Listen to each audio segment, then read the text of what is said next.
Welcome back everybody, my name's Nick930 and this is a review for the new PlayStation 4 exclusive God of War. God of War is a total reinvention of the popular action-adventure franchise from Santa Monica, with a new setting, heavier emphasis on a cinematic story, and reworked gameplay mechanics.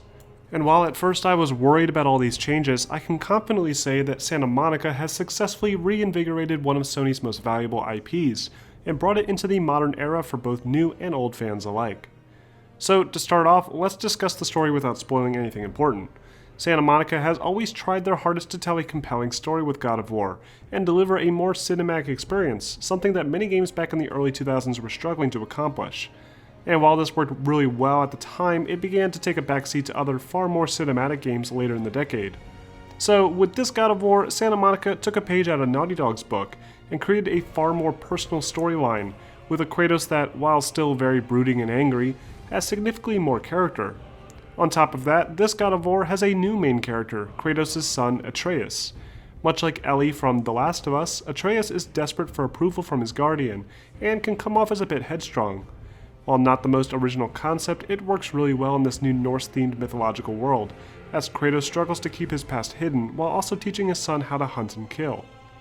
In terms of gameplay, God of War features a lot of the same elements from the past entries, but completely reworked to accompany the new player-controlled camera design.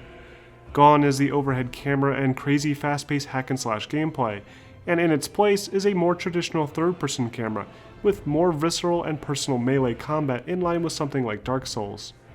Kratos can still perform combos, parries, and unleash powerful attacks, but it feels much more grounded this time. Kratos may no longer have his signature Blades of Chaos, but in their place he now has the Leviathan Axe, a weapon that seconds as a tool used to complete various puzzles in the game world. Kratos' axe, his armor, and even Atreus can be upgraded using points earned in the world, and can even be upgraded using specialized runes, making the game far more of an action RPG than we've ever seen.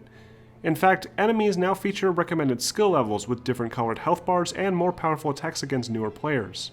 This new design helps encourage the game's more open-ended approach that features tons of secret collectibles, upgrades, and plenty of optional side quests and puzzles.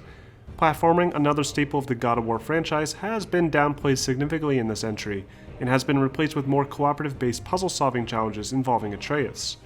All of this works well along with the new setting in the realm of Norse mythology, with unique characters, creatures, and various other Norse folklore that is rarely explored in this medium.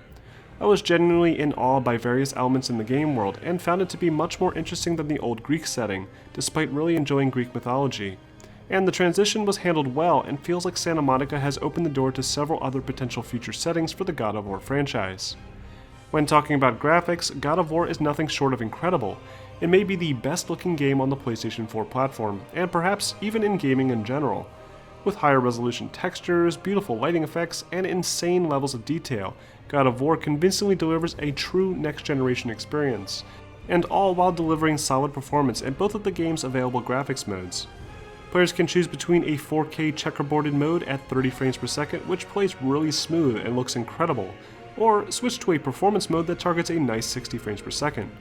I personally have been playing in quality mode and it looks and plays amazing, making it hard to determine with the blind eye just what frame rate it's running at. Overall, God of War is an incredible experience, with rewarding combat, a robust character progression system, engaging storyline, and gorgeous visual design. It's easily the best game of 2018 so far, and a masterpiece, sitting right up there with games like The Last of Us. God of War is finally back, and it's better than it's ever been. I hope this review was helpful, and if you have any questions, feel free to post them below. If you want to see more content like this, don't forget to like and subscribe to my channel for more content posted every week.